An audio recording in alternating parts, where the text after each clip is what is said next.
everybody. This is Bob Goodwin, and welcome to another episode of Career Club Live. We're so glad that you could take a few minutes out of your day to join us. I am really excited about today's guest. This has actually been a few months in the making, so I know it's going to be worth the wait for me, and I hope you guys are very excited about what we discussed today. Our guest today is the Senior Vice President and Chief Human Resources Officer for AFLAC, Jeri Hawthorne. And with that, Jeri, welcome. Thank you so much, Bob. It's great to be here. No, it's so nice to have you. I love your background. That is so cool. That is our headquarters building and the community where we're located here in Columbus, Georgia. Awesome. How far is Columbus from Atlanta? It's about 90 minutes south of Atlanta.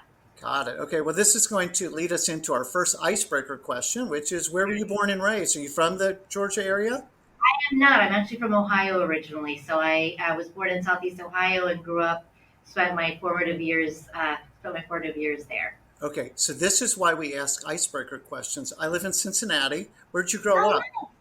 My niece goes to University of Cincinnati. There you go. Go Bearcats. Where did you grow up in Southeast? I grew up in Southeast Ohio, about 45 minutes from Pittsburgh. It was very rural, small community. There's a lot of that going on in Ohio.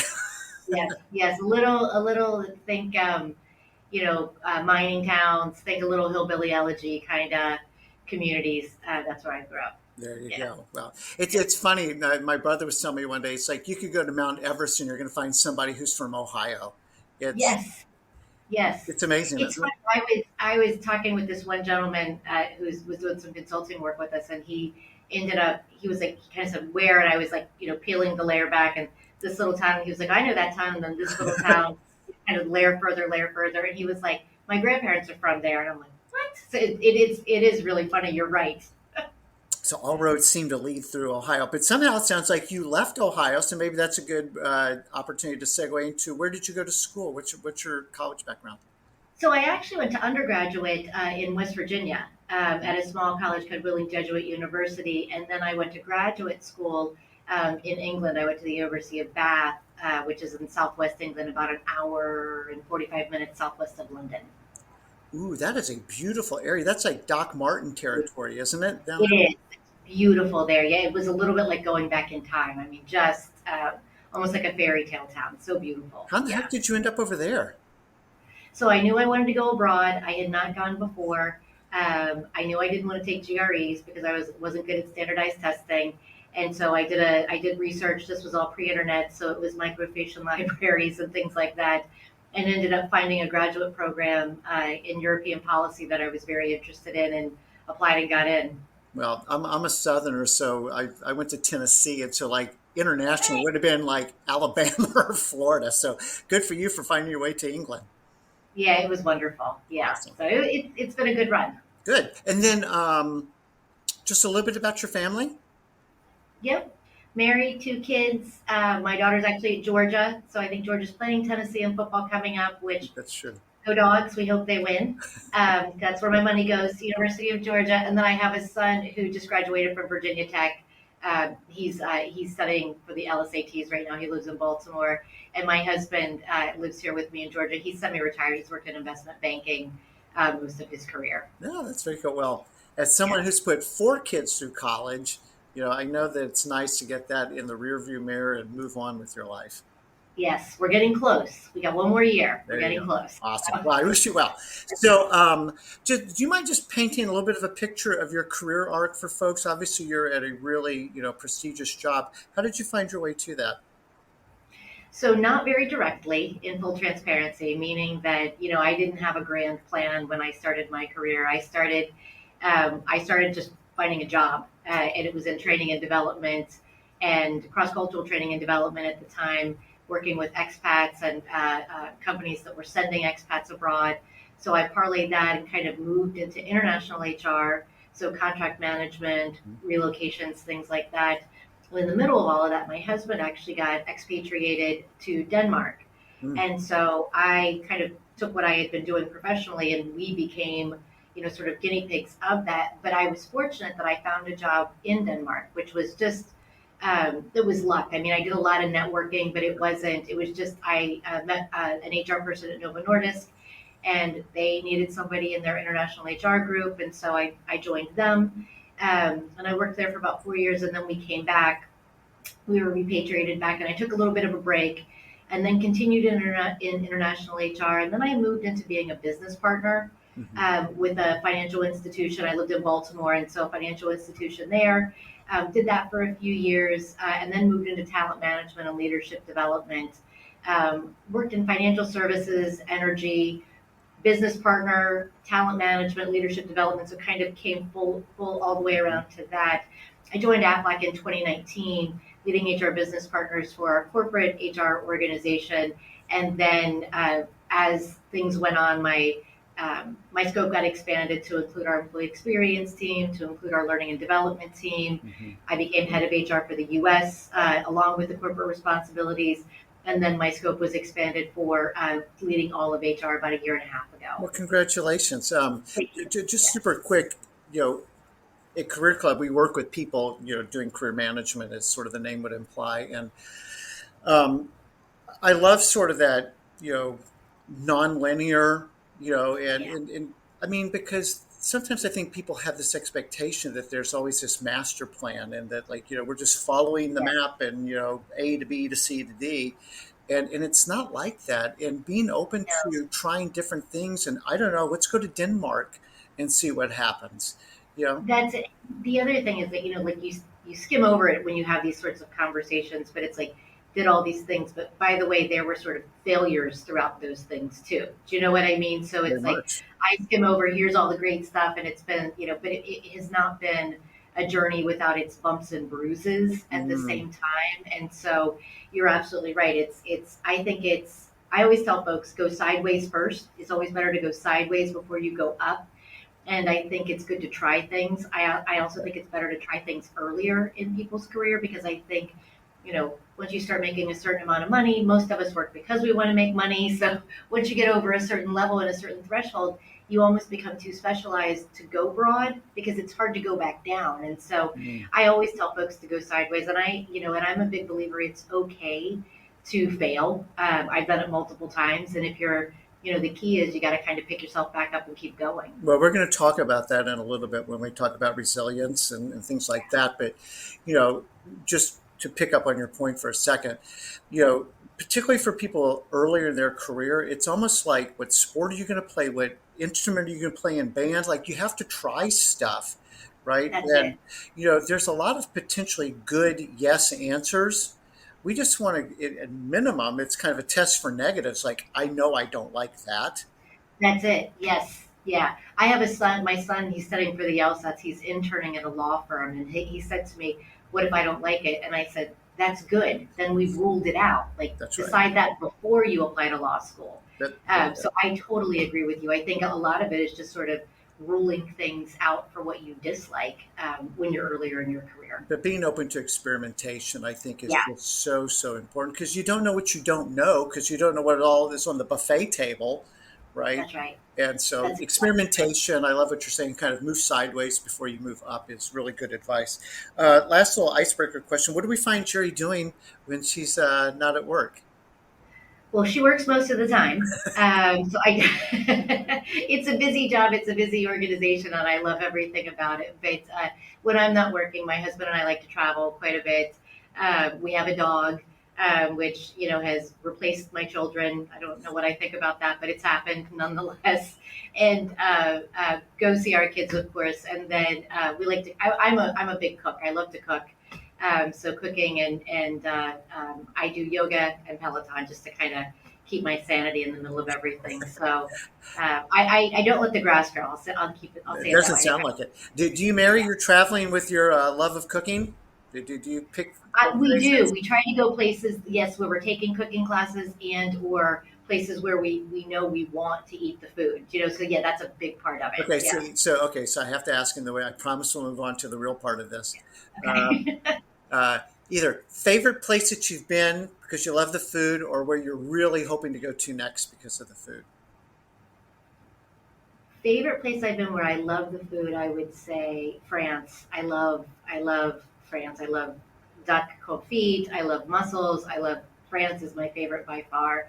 And I had the opportunity through AFLAC because we have an operation in Japan, and I had the opportunity to go to Tokyo earlier this year, and that was from a culinary and just cultural perspective one of my favorite things I've done, and it sort of really opened up my desire to go to other places in Asia. I would really like to do that from both a travel and culinary Very cool. perspective. You have an explorer's personality, I can already tell. So, Yeah, I do. I definitely do. Yeah. so I found you through an interview that you gave, I think, in Fortune or a daily newsletter like CHR Daily, and you were talking about burnout, and that's a topic that really resonates with me. And you know, I guess I'd just sort of like to start off. What's sort of your observation with the level of stress, burnout, that you guys see? And what do you think's behind all this? Yeah, I mean, it's, anecdotally, I'm seeing what the trends are saying. Um, Stress and burnout are high. Yeah. Mental wellness is a big issue. It's an issue with our employees. I think it's an issue with many, many folks. And when I think about the drivers of that, I think there are many. It's things as simple as we're surrounded by a little bit of a media blitz all the time with some negative bent. Like regardless of what side of the aisle you're on, there's negativity coming from the election. There are wars that are just bombarding us on television. Inflation it's finally stabilizing, but it's been on the rise for so many years. So it's kind of this. It's a little bit of a perfect storm, and I honestly think that, and maybe it's my own bias, but I think that many people, myself as an example, thought that once we got through the pandemic, it would just be okay. Like it would just be, you would get through it and things would just restabilize and back everything would go. And that hasn't happened. I mean, there's still lagging effects of that. Hmm. And then you combine those with all of the things I've just described. And, in particular, AFLAC it's a health insurance, supplemental health insurance company. So we focus on health insurance costs. That's something that we talk about all the time, and financial fragility is a real thing. Yes. We have a workforces report that we do every year. I think we're on like year 14 or 15. And one of the things that we found is over 60% of people, they can't pay $1,000 out of pocket medical expense, right? So, couple that with they're having to make a decision between, do I pay this bill? Do I, pay for this for my children at school or whatever it is? And all the things I've just described. And I almost think there's not enough reprieve for people to even be able to regroup. I think it's just almost bombardment for many, many people of pressures from a variety of different directions. Yeah, and I feel like I'm going to pile on for a minute, but what you say so resonates with me. There's all the externalities that you were describing, right? Then Yes. there's stress at work, just because, work is not called play, it's called work, Nope. and, That's right? right. And deadlines and budgets and, goals and everything that just makes work work. And then there's my real life, right? I've Yeah. got my aging parents. I've got my kid who's off the rails. I've got my That's right. marriage. I've got, you mentioned my finances. I've got my health issues. Like, That's it. so when we talk about bringing your whole self to work, well, that's a lot of whole self to It bring to is. work. It is. And I do think, I have kids, I talked about, kind of college age and right out of college. I do think social media in particular for younger folks plays a very big part in kind of helping with that anxiety creation and or those externalities, because I think that it creates this, in many, many instances, this sort of false reality of what looks to be beautiful and perfection, and you know what I mean. And so and that's what a lot of these kids are comparing, or young people, excuse me, are comparing themselves to. And so I think that creates an unusual level of stress, because it's this never being able to kind of keep up with the perceived reality, and it's not real, it's perceived. No, no, we live in a Photoshop world, and it Yes. all looks amazing until you kind of figure out it's not amazing. And but somehow people are Yes. like, well, what's wrong with me? And or I've got to try and project that same level of awesomeness, That's right. you know, That's exactly right. and Yep. it's Yeah. it's exhausting for people, right? Yep. So maybe Yep. this is kind of an off the cuff question, but how would you define burnout? Ooh, that is an off the cuff question. So honestly, when I think about burnout, I think there's being tired. I think there is being overwhelmed. When I think about burnout, I actually think about it as almost a sustained emotional and physical fatigue, and um, a lack of desire to try to lift out of that, right? It's almost like you've lost your luster to say, let me work through this. So, it's this, and this is just my opinion. I don't have research on this, but when I think about it, it's that you know, I've been tired, I've been worn out, I don't see a light at the end of the tunnel. I'm just kind of moving through this with either going through the motions or very little energy because I don't have the physical, emotional, or mental fortitude to try to pick myself up to move forward. That's kind of how I think I would describe it. No, I think that's right. And one of the points I appreciate that you just made, which is it is more than just a physical Yeah, tiredness, it is emotional, it's yeah, mental slash psychological exhaustion, yeah, right? And I'm just tired. And I've yes. sort of beyond my capacity to take on more stress. That's it. It's almost an exacerbation. So I'm just sort of, kind of just drop your hands and just kind of drop what's in your hands and walk away feeling. Yeah. So one of the things is I've done some research for this, and I'm loving this, by the way, was this, whole person mentality that y'all have. Could you explain that to listeners and what you guys mean by that? Yeah, so it's one of those things that sounds really, really good on paper, and we try very hard to actually do this in action. So when we think about caring for the whole employee, what we've kind of framed it as there are 5 pillars of wellness. And so we think about there's physical wellness, there's mental wellness, emotional wellness, social wellness, and financial wellness. Yeah. And so we thought about it through the lens of if we are offering perks and benefits, and again, because we're a benefits company, we offer very robust benefits. Like that's we should be best in class Yes. with this for our employees because we operate in this industry. So it's something that's very, very important to us. And so as we thought about it, so things like mental wellness, well, that could be, you know, we have a career success center. So if you want help writing a resume to do a job search internally, if you need someone to proctor a test for a professional certification that you're taking, if you want help preparing for an interview or job shadowing, that's kind of that mental wellness, that career preparedness, online training, in-class training. That's the mental. It's scholarships. We offer scholarships for our employees, tuition reimbursement, those sorts of things. That development, but those ways to kind of grow and stretch your mind. Yes. And then from an emotional perspective, that's everything from your traditional EAP, the 1-800 EAP, Mhm. but it's also we have Corporate Chaplains of America that we have a partnership with. Oh, They come on site once a quarter. We're a Southern company. We're Columbus, Georgia. We were founded in the South, right? So we have a lot of employees who would rather talk with a chaplain than they would rather than pick up a phone and call EAP.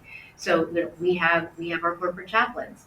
We bring service dogs on site once a quarter where employees can sign up and come. We're piloting that where they can come and like spend 15 minutes with the dogs and get a little bit of a mental break to hopefully reestablish some emotional wellness. Um, we have online emotional support. So Gen Z, they may not want to call a counselor. They may want to text somebody at night, and yes. that's fine. So we've tried to think about it through the lens of these 5 kind of pillars, but we also try to think about within each of those pillars we have different kinds of populations, and so we have an emotional support group or counseling service for LGBTQIA. So that's a small percentage of our overall population, but we want to make sure those folks know that that's there, and we want to make sure that they're able to find it and access it if they need it. So we have kind of the broad buckets, but then it's the targeted within each of those categories, thinking about the different populations of AFLAC. So, we have physical wellness, we have on-site fitness centers if you're in Columbus. If you're not here, we're in our Columbia, South Carolina office. we have a partnership with WellHub, which used to be Gym Pass, so you Yeah. can go to gyms that either at a discount or for free where you are. Mhm. We have fitness challenges, which our leaders love. They participate in and kind of have a little trash talk with one another and get our employees engaged in, weight loss and or, just improving their physical wellness overall.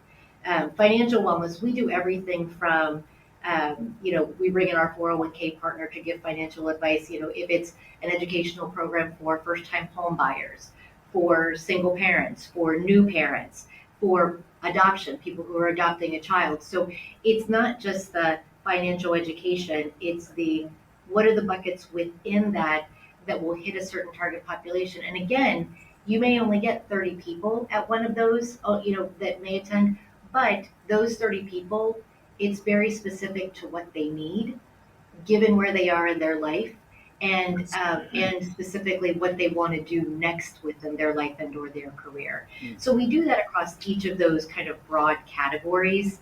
And like I say, it's one of those that I think we do really, really, we describe it really, really well. I think we are stellar in most of it, but we're always working to improve. And so a great example is we offer all the things that I talked about, and I didn't even go into all of them, but it's how do I make sure that my employees know? How do I make Yeah. sure that they find this, that Marathon Health? So if you live in Columbus, we have on-site clinics here in our Columbia, South Carolina location. So our employees can go in, they can get a flu shot, they can get blood work, they can get a physical, all of these things at no cost. I need to make sure they know about that, because if they don't know about that, or that we have an online version and they don't feel good at 8 o'clock at night, and then they go to urgent care and they have to spend $50 out of pocket, well, no, that's not good for anybody, right? And the urgent care person says, take 2 Tylenol and go see your doctor tomorrow. Well, Marathon Health could have told them that for free. Yeah. So it's the what, it's the target population, and then it's the how we go about trying to package it and make it understandable and accessible, for our employees to leverage when they really need it. Yeah. And it's a journey, because sometimes you get it right, sometimes you don't. Because the other piece of it is we're running a business on top of this. Mhm. And so, we have shareholders, we have to perform as an organization. And so, it's the balancing, ensuring that we're getting our employees everything they need and the support that we believe they need, while ensuring that we're delivering business and value to our shareholders. Okay, so we're going to do live television now for sure. Okay. All So, right. so No that's hard questions. That's what you such an said. interesting point because, you know, how do you as a CHRO go to the board meeting, go to your boss, whatever, and make the business case that this isn't just an expense, right? Yeah. And a drain on the bottom line. And Jeri, can we take that $10 million and do something else with it? And Yeah. demonstrate to them, guys, this is so in your best interest for us to be taking care of people this way. Yeah. So I will tell you, I think part of part of what makes my job probably easier than some other CHROs is that we have a CEO who has a philosophy that if you care for the employees, they care for the customers. Yes. He believes that, he says it. So from the tip top of the house down, I have support for making sure that we are thinking about our employees as humans and making sure that they're cared for. So there's a humanity kind of built in the culture because of how he operates, because of our values. So that is I'm probably starting 5 or 6 steps ahead of many other CHROs in that philosophically there's buy-in to why this is important. And, all HR people talk all the time, higher levels of engagement, higher levels of discretionary effort. You're going to go above and beyond for customers, higher end net promoter scores, on and on and on. Our CEO has just boiled it down to you do the right thing by your employees, they do the right thing. So start there. But then, when I get to my CFO, I do have those conversations about we pay more for our health insurance than most companies. Our company does. Yes. Why are we doing that, Jeri? We need to get more in alignment with this. And, in short, we use data. So we look at things like absentee rates. We look at things like how many of our employees, like what's the percentage that has high cost claims? How many of our employees are actually using those wellness benefits and that preventative care service that we're giving them for free that's actually front ending things so maybe we find something sooner and or it doesn't get to that later phase. And so those are the kinds of pieces of data that we try to use to inform and influence the finance folks of the organization, because when they have to make those choices, it does come down to why are we spending this money on this when we really need X, Y, or Z. Yeah, and I appreciate. I mean, our audience obviously has a lot of HR professionals on it, and not all CHROs and Yep. big, well-funded companies. But I do want to just sort of kind of reiterate some of the points that you were making. Right, engagement, uh, Yep. which leads to productivity, which leads to innovation. You've got absenteeism, Yep. regrettable quits, and That's then right. I think clearly the healthcare costs. Like if we double click on the stress related illnesses and then how that trickles into absenteeism and productivity and all those kinds of things, those are really, really big dollars that I think Massive. any HR professional should be, equipping him or herself with that kind of data, to your point, That's to exactly be able right. to walk in head held high that yes, this is the right human being thing to do. It is way the right business thing to be doing. That's exactly right. That's exactly right. And it's a little bit of a virtuous cycle of value creation in Right. a way, right? So it's that it's the opposite is like the toxic work environment, and you said it, higher levels of turnover, higher levels of absenteeism, low engagement, low customer, like all of those things. And so it's how do you turn the cycle kind of and make it go in the forward direction? And it really is if you have robust benefits, and and we have cafes as an example on site at our core locations. And originally those were put in place because we put our call center not near anything. And so people don't have a lot of time to get in their car and drive. But we have deliberately kept the cost of those meals lower. The people who take advantage of those are some of our lowest paid employees. They should be able to come in and get a healthy breakfast and a healthy lunch, and it doesn't break the bank, Right. as opposed to having that as another stress. And so there's a question of should we subsidize that less? Well, maybe, but really, is it going to be that much of an impact on the bottom line of the company? But it will be a really big impact for this person who makes $24 an hour and has three kids and is a single parent and is making those decisions about where they can spend their money. If they can actually have a healthy lunch, that's one less thing they have to worry about. So I think it's it's knowing your population, it's understanding the drivers of the business, because that's absolutely important. You have to understand that. And again, we're a supplemental health insurance, so we sell wellness policies. So we have campaigns pushing our employees to get preventative services, and then saying, by the way, we pay you. So AFLAC's, our wellness policies are designed that if you get preventative services each year, if you get a mammogram, if you get your physical, you get paid to do that. You just go, you submit the claim, and we pay you. And because we're an insurance company, we give those policies to our employees. Wow. And so we're basically saying, if you don't do this, you're just leaving money on the table. Like, would you walk by a $20 bill and not bend down and pick it up? Most of us wouldn't.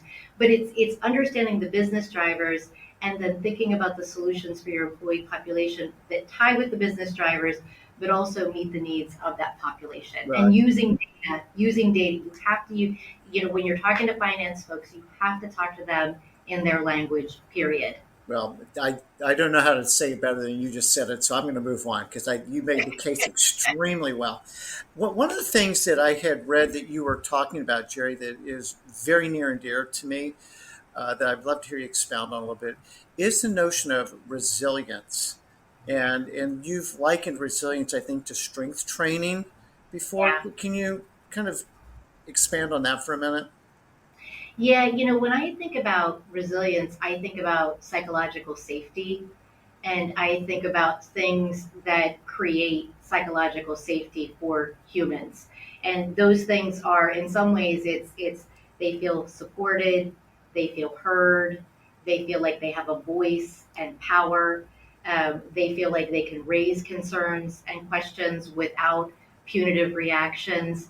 And so I think, organizations and leaders, I think it's incumbent upon them to create environments where there's that psychological safety so that people can build that level of resilience. But I think building resilience to that, I think it's hard.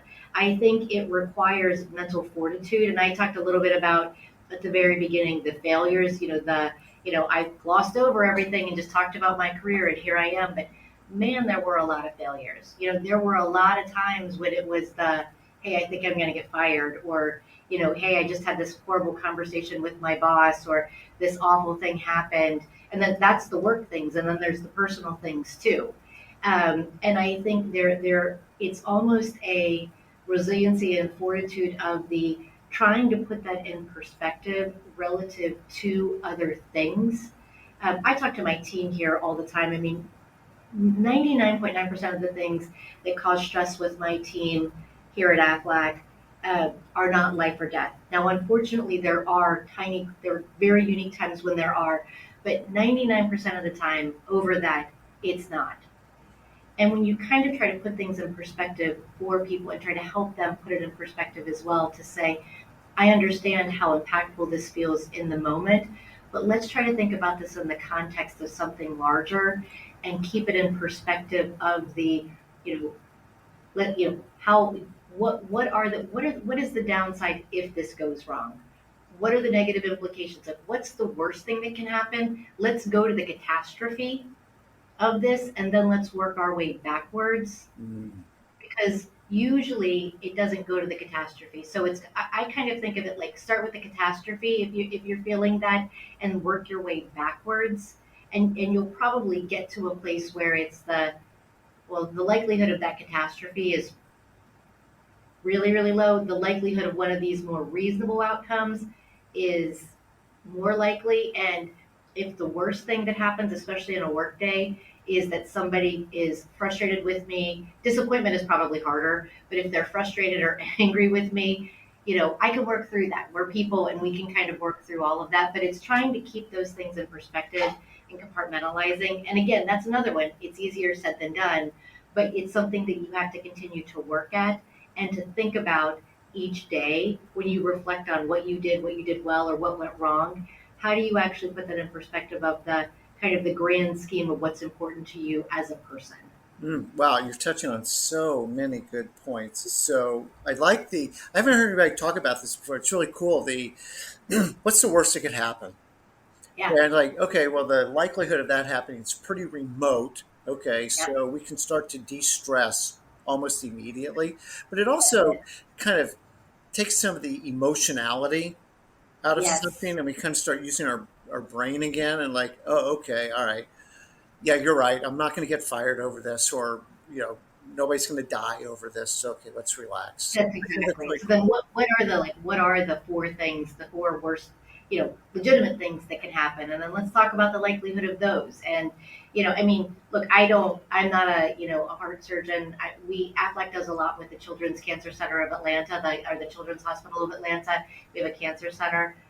I'm in a fortunate situation. I'm not forced to make those sorts of decisions, right? So I almost feel as if I don't mean to minimize, oh, it's easy, just do, because I don't think everybody is in a situation where it is that easy to compartmentalize some of the things that people have to make decisions about, or what those, kind of worst case scenarios are.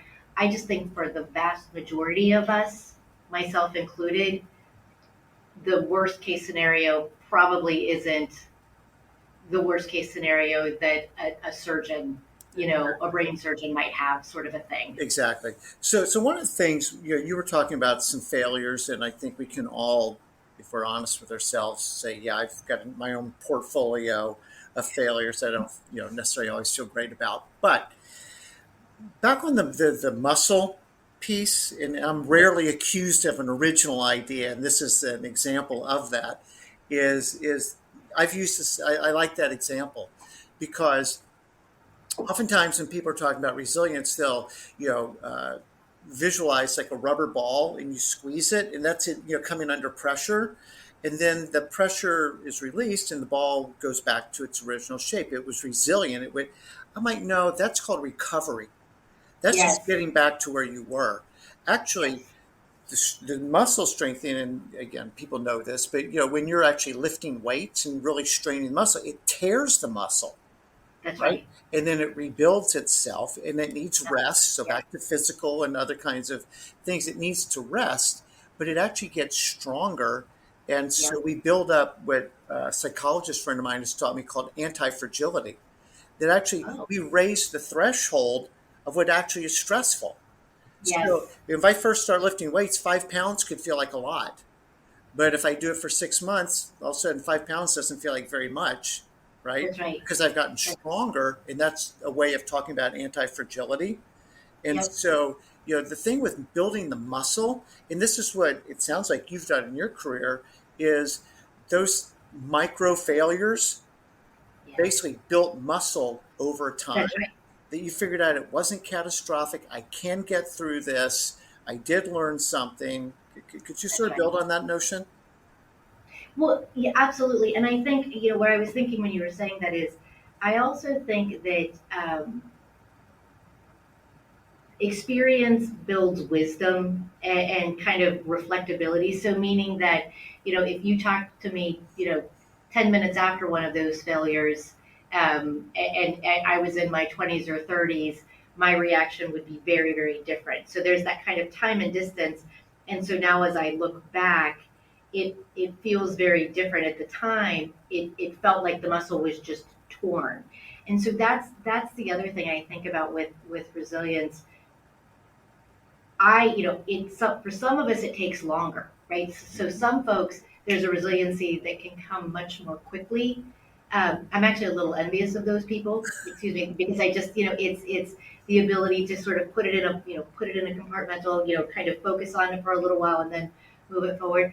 For many of us, myself included, it definitely does take a little time and a little more experience to be able to sort of look back to say, okay, what did I get from that? And so that's one thing I would say, it's that allowing time and space, I think that's really important. And I think that's something that is a lot of folks don't do. And I think it's, we're a go, go, go, go, go, immediate, this, that, and the other thing. And so I think having the ability to just find the time and to give yourself that grace, so to speak, so that you can reflect back on it, I think that's really, really important. Well, you've kind of come to this twice, so I really want to underscore it.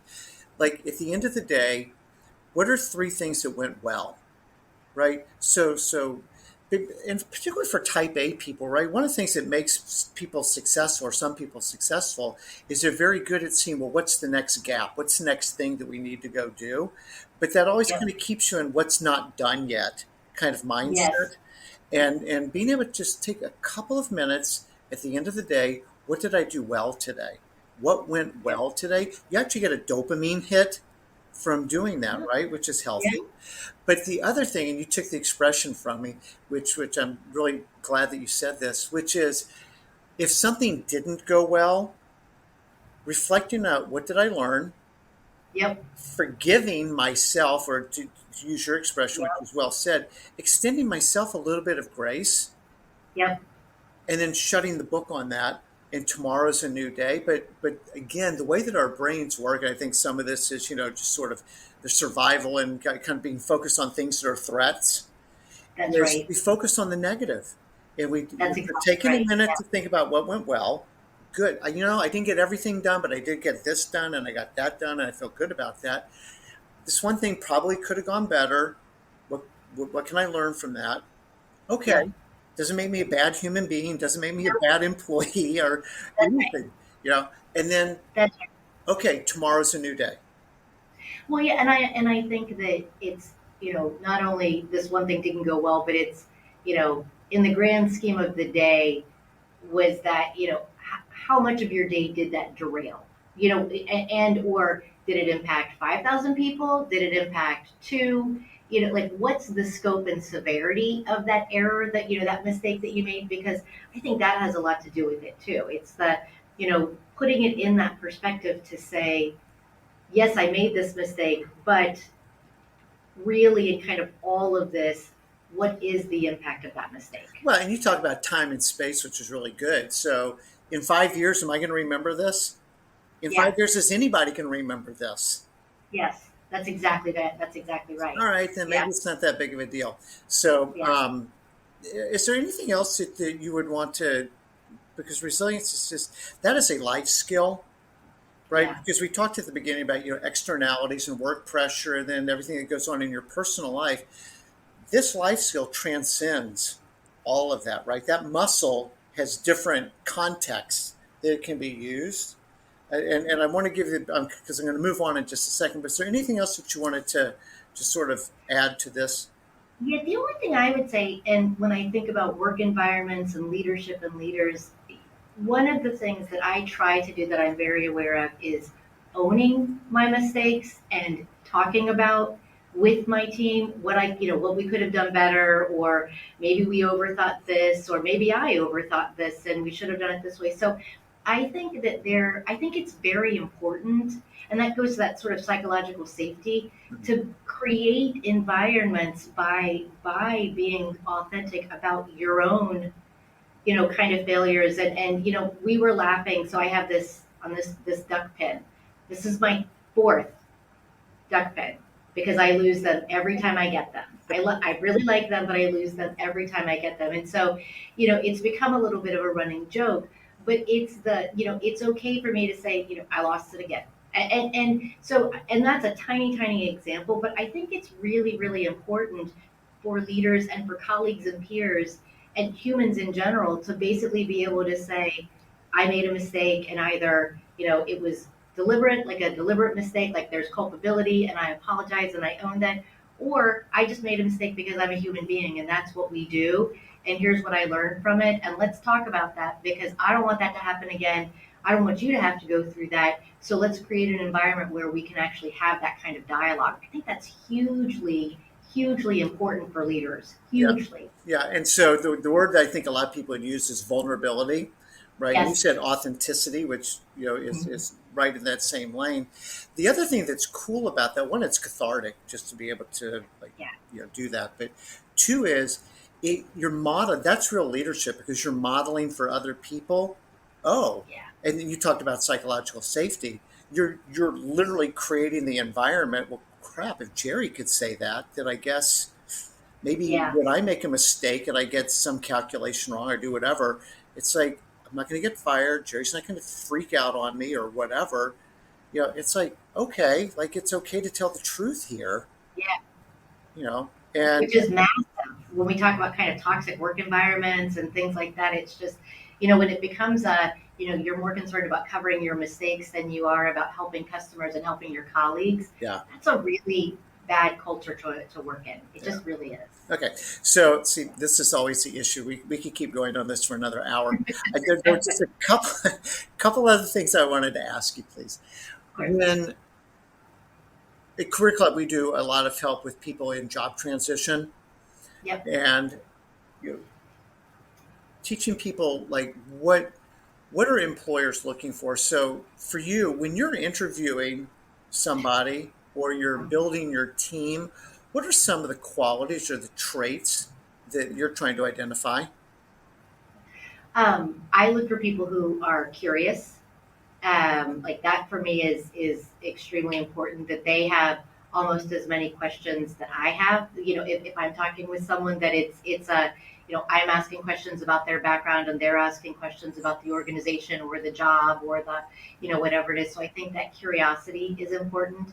I also it's probably based on my own experiences. I think it's really important to have a breadth of experience. Like when I see someone who it's kind of a narrow, there are some jobs where you need that narrowness. We talk about doctors, but I'm not in that kind of a job. And so I think many, many jobs where you have people who again have kind of tried different things. So I think that breadth of experience demonstrates curiosity. I think it demonstrates resiliency. I think it demonstrates a willingness to try new things. So a little bit of a risk taking, Mm-hmm. which I think are really important. A willingness to adapt. I think all of those kind of competencies are really, really important. Um, I think that it's important to, even if, when you have people who have gone in and out of careers. I mean, I had kids and went through the period where I stepped out of my career and then kind of had to try to get back into it. And so I think it's important to it's okay. Like, that's okay. If you didn't work for 5 years or you didn't work for 7 years, most people didn't sit on the couch and watch TV for those 5 or 7 years.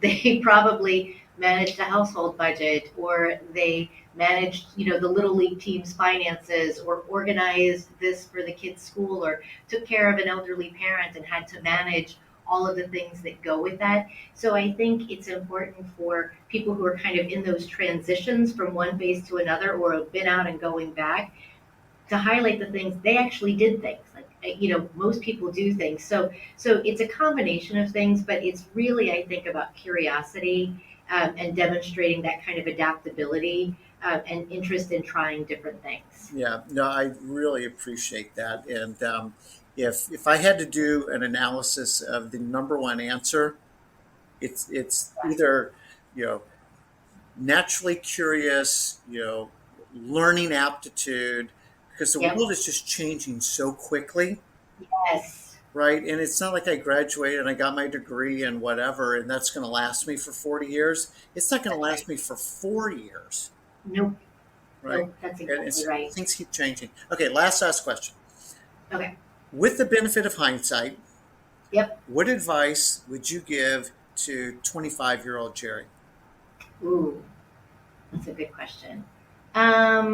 I would say, one, it's okay to fail. Like, because I went through some, it was really hard. The resiliency that I talk about, those scars have healed, but it was some healing. So it took a little while. So I think that is one. Um, and when I was younger and something like that would happen, I would that would be the catalyst to move. So something bad happens, it's time to go, it's time to move. And so I would say, work your way through it, don't run from it. Like, it's okay. It's okay to be embarrassed, it's okay to make a mistake, it's okay to have a bad day at work and get up and go back to work, and or have made a fool of yourself and kind of keep it going. That's okay. Yeah, that last thing that you said resonates. I probably physically reacted, but not running from something, Yeah. and not leaving a job because you're running to the next thing. You're sort of running from this thing, It's and huge. Yeah. and then back to your point. You know what? It's going to sort itself out. Now if you're in a toxic environment, like That's different. that's a That's different thing. different. Yeah, Yeah. that's right. Okay. That's Any exactly. other parting advice you'd want to leave? This has been awesome. I've really enjoyed this. Oh, I've really enjoyed this too. I mean, I guess I would just say, I think being authentic is huge. Kind of, I think, paying attention to what's happening around you, slowing down. I have a hard time doing that, but I have surrounded myself. That is one of the things I've learned as I've gone up in my career. I've surrounded myself with people who keep me honest, and who remind me of, it's so and so's birthday, this is happening, don't forget. Like, it's when you're running hard and fast, it's easy to kind of stop, or to forget to stop and pay attention to those things. It's not by design, it's just simply the pace at which you're going, and kind of your mind can absorb so much at one time. So I think it's important, I would say, surround yourself with those people who are willing to call you out and to point things out and to remind you of the need to be human if you're losing that humanness. Because I think in these jobs, even though I deal with human resources, it's still, a high pressure job. And so I think it can be easy to lose that when you're moving a million miles an hour. Absolutely. All right. Well, we need to pause right now, or else I'm going to keep Okay. going. So, Jerry, thank you so much. This has been amazing. And I enjoyed it. for Thank you. listeners, thank you so much for taking a few minutes out of your day. I hope that you got a lot out of today's episode. We would encourage you to check out career.club if you have any interest or need in executive coaching, including resilience training. And so with that, Jerry, I'll say thank you one more time. Thank you. Thank you so much. It was I had a great time. No, likewise. I know Okay, you're so